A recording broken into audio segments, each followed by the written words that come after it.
나윤상 기자님하고 네. 네. 오늘은 이제 한일 관계. 한일 관계. 예, 예. 예, 예. 예, 3.1절 지나서 그 이야기를 갖다가 한일 관계. 네, 네. 예. 3.1절 기념사에서 최상목 고난대인데요. 한일 협력해야 된다. 반드시 필요하다. 3.1절에 그 이야기 해야 됩니까? 한일 협력해야 됩니까? 그러니까요. 예.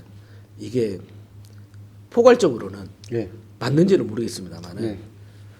이게 3.1절에 이걸 강조할 필요는 없을 것 같고요. 그 다음에 이제 전제 조건이 언제나 필요해서 전제 조건을 먼저 앞에다가 명시를 하고 해야 되는 거고. 예. 또 뭐 사실은 그러지 않습니까? 우리나라 일본하고 저는 그렇게 생각합니다. 예. 척질 필요는 없어요. 예. 하지만 우리나라가 전제 조건으로 일본이 도발하지 않는 선에서 이웃 나라니까 협력도 하고 좋게 지내자 예. 이런 말을 할 수 있는데 지금 일본이 뭐 하고 있습니까? 다케시마의 예. 날부터 시작해가지고 지금 꾸준히 독도도 예. 그러니까 독도부터 시작해가지고 신사참배 또 예. 그렇죠. 예. 거기다 곡물도 내고 야스쿠니에 계속하고 우리는 그 식민 지배에 대해서 뭐 예전에는 뭐 사과합니다 했더니 그러지도 않는다. 식민 지배는 그때 당시에 시대적 상황 아니었느냐. 네. 이런 식으로 지금 역사 부정을 하고 강제 동원의 역사까지 다 지우고 있는 마당에 네. 한일 협력만 강조한다는 것은 말이 안 되는 거죠. 그러니까 전제가 먼저 있어야 된다. 전제가 있어야죠. 한일 협력을 위해서라도 예. 일본은 그릇된 역사관을 갖다가 버려야죠. 버리고 예. 그 다음에 독도 침략 예. 의혹 야욕. 야욕 네. 거기에 대해서 사과하고 반성해야 된다. 당연한 거죠. 그리고 역사 왜곡을 통한 예. 예. 지금 뭐 교과서 문제라든지 이런 것도 지금 발표를 안 해서 그렇지 엄청 심각하거든요. 심각합니다. 예. 그 문제. 예, 예. 그 다음에 한국인에 대한 혐오 문제. 그렇습니다. 현재도 엄청납니다. 네. 뭐 유튜브 보신 분들이 그 이야기 하시더라고요. 한국 사람들이 일본 여행을 가면 주방에서 침을 뱉는 영상, 그다음에 숟가락 이렇게 하고, 그다음에 사진 찍어가지고 한국 특히나 여성 여행객을 갖다가 성적 대상물로 이렇게 표시하는 그런 어떤 사진으로 해가지고 올리고 이런 경우들이 엄청 많거든요. 그렇죠. 거기다가 이제 어떤 경우에는 한국 사람 여행객이 가면 여기가 400엔인데 돈을 더 받아버리는 예. 거죠. 2배 이상 받고. 예, 예. 예, 예. 이런 문제들이 실제적으로 혐오 그다음에 그 혐오가 나왔던 것은 뭐냐면 한국에 대한 무시거든요. 무시를 근거로 하고 있는데 네, 네, 네. 무시한 이유가 뭐냐면 한국은 지도자부터 일본의 종이잖아라고 하는 이런 어떤 정신을 갖다가 지금 심어주고 있는 거거든요. 한국 정치인들이 이 문제에 대해서 먼저 반성하고 해결하려고 하는 노력을 바탕으로 한일 협력을 해야 된다라고 하는 이야기를 해야 되는데 뜬금없이 통합을 위해서는 한일 협력이 필요합니다. 이게 지금 도대체 무슨 말인지 3.1절 기념사인지 이런 거 갖다가 한 몇 년 동안 계속 봐와요. 지금 윤석열 정권에서 윤석열은 네.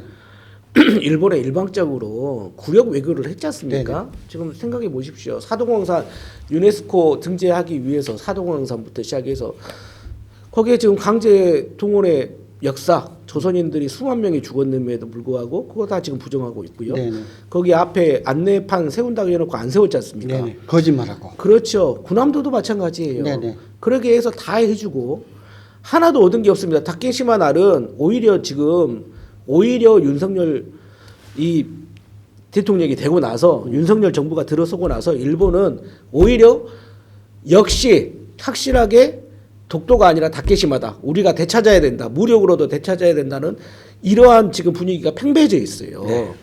그러니까 뭐라고 하냐면 야 한국 정부도 다케시마를 포기했지 않느냐. 우리 걸로 인정한 이딴 식으로 말을 하고 있다니까요. 네. 근데 이게 지금 현실임에도 불구하고 뭔 한일 협력을 한국 정부가 합니까? 아니라 윤석열 정권에서 예. 그렇죠. 그러니까 윤석열 정권이 그렇게 머릿속 보면 기시다하고 맥주 한 잔 먹기 위해서 다 줬지 않습니까? 네. 그러니까 진짜 이건 말이 안 되는 거거든요. 네네. 이게 뭔 한일 협력입니까? 네네. 저는 이렇게 돼서는 안 된다. 네, 뭐 그 이야기가 있더라고요. 이렇게 해가지고 또 이야기한 것이 뭐냐면 한일협력 앞에 붙은 게 뭐냐면 통합 이야기를 했어요. 통합. 통합. 예. 뭘 통합합니까? 통합을 하자는 것은요. 뭘 통합하냐면 탄핵을 찬성하는 사람, 반대하는 사람 모두 통합하겠다. 그리고 요 태극기 부대부터 시작해가지고 이 사람들도 존중받아야 된다 하는 것이 기본적 의사 아니겠습니까? 통합 이야기를 하니까 저는 이걸로 이제 예시를 들고 싶어요. 예. 3월 3일 날 예. 그 KBS입니다. 문제 KBS. 예. KBS 요즘 왜 이런지 모르겠어요. 원래 그러잖아요. KBS 교향악단하고 도쿄 필하모닉이 네. 공연을 가졌어요. 네. 3월 3일 날. 예. 거기에서 나온 지휘자가 누굽니까? 정명훈입니다. 예. 정명훈이가 어떤 놈입니까? 정명훈이가 예. 뭐 우리나라에서는 유명한 지휘자라고 하지만 그 사람 그 인성이 개쓰레기예요. 서울 시립교향악단 때 네, 네. 횡령 혐의로 프랑스 도망가서 네. 결국은 그걸로 기소 처리 안 되고 네. 그 도피했던 사람 아닙니까? 그러니까 불법 행위에 대해서 도피했었고 예. 그때 당시에 그 다음으로 다시 들어온 교향악단 거기 이제 대표에 대해서 한마디로 말하 비방하고 고발하고 이거 엄청 하지 않습니까? 정명훈이? 예. 근데 여기에 이게 뭐냐면 한일 60주년 네. 한일 60주년 기념 뭐 그 저기 교류 뭐 그거예요. 수교 수교 60주년 기념 콘서트예요. 네. 근데 저는 이걸 보면서 얼마나 허망한 짓거진가. 예. 90년대인가 2000년도 초반인가는 모르겠습니다. 다니엘 바렌보임이라고 세계적인 지휘자가 있어요. 네. 유대인입니다. 네, 네. 이 양반이 만든 게 서동 시집 오케스트라고 네. 이스라엘하고 팔레스타인 예. 가교를 놓겠다. 네. 평화 음악회를 하긴 네. 쭉 합니다. 네. 그래가지고 팔레스타인을 위해서 우리가 이렇게까지 한다. 문화의 선봉자. 네. 그래놓고 나중에 어땠습니까? 팔레스타인 그래 깨 부신 거예요. 네. 그러니까 결국은 이러한 행위들이 전제 조건이 있지 않고 평화 이야기하고 협력 이야기하면 뒤통수만 당하는 거다. 네. 그렇게 생각을 합니다. 그리고 뭐 통합 이야기할 때 극단주의 세력이라고 하는 뭐 지금 뭐 태극기 부대부터 시작해가지고 뭐 캡틴 뭐 코리아부터 해가지고 아니면 기독교 원리주의자들 그다음에 정광훈이라고 하는 세력 그다음에 또 이제 요 투표에 대해서 부정선거 네. 뭐를 갖다 계속적으로 주장하면서 국가의 정체성 헌법재판소까지도 부정하는 사람들까지도 통합을 해야 된다고 지금 주장하는 거거든요. 이게 지금 네.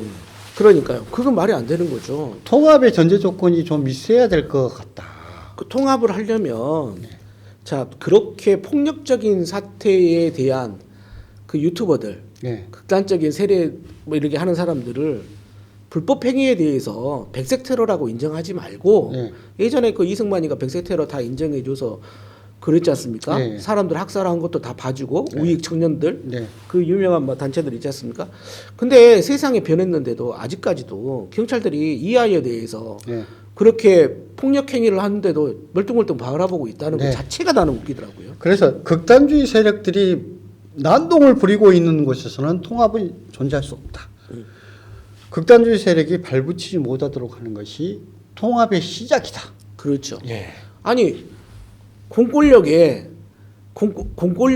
대한민국의 그 안정을 위해서 만들어 놓은 거 아니겠습니까? 네. 공권력이 제대로 작동하는 사회가 돼야 예전에 대한민국이 진짜 밤거리도 안전하고 우리가 공권력 때문에 그런 거고. 네.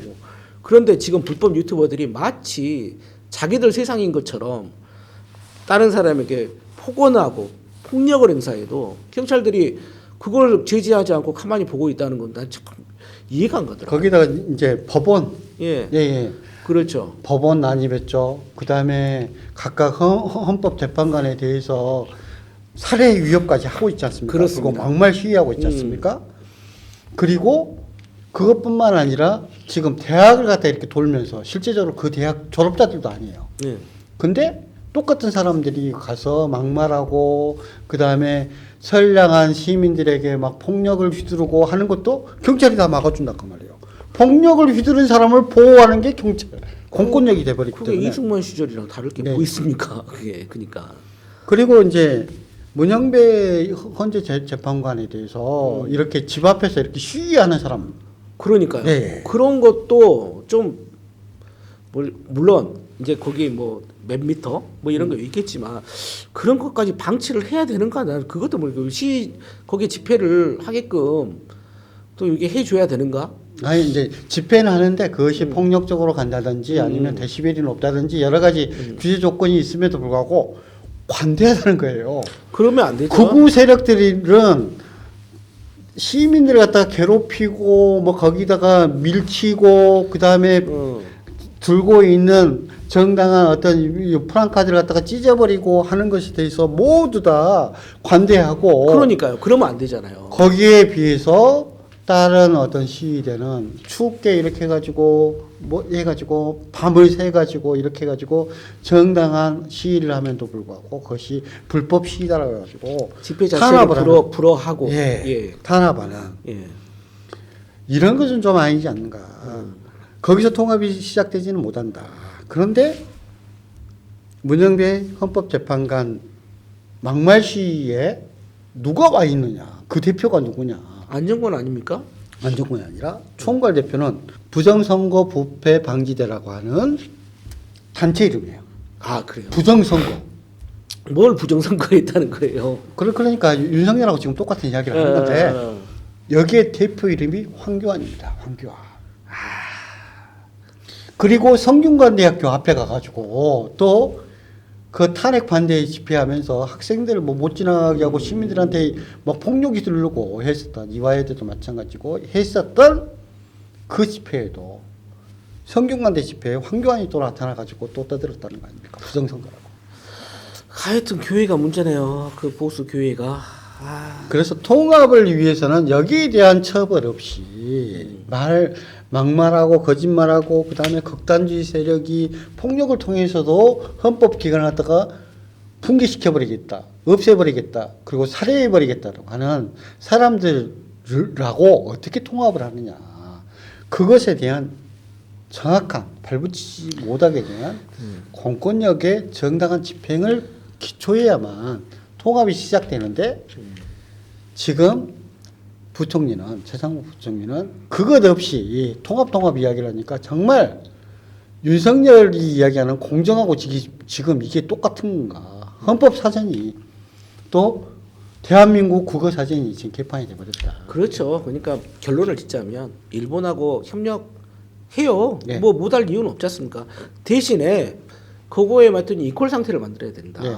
그러면 우리도 인정받을 건 인정받아야죠. 다 주고 나서 뭔 협력입니까? 그건 노예 상태밖에 안 된다. 네. 이런 생각이에요.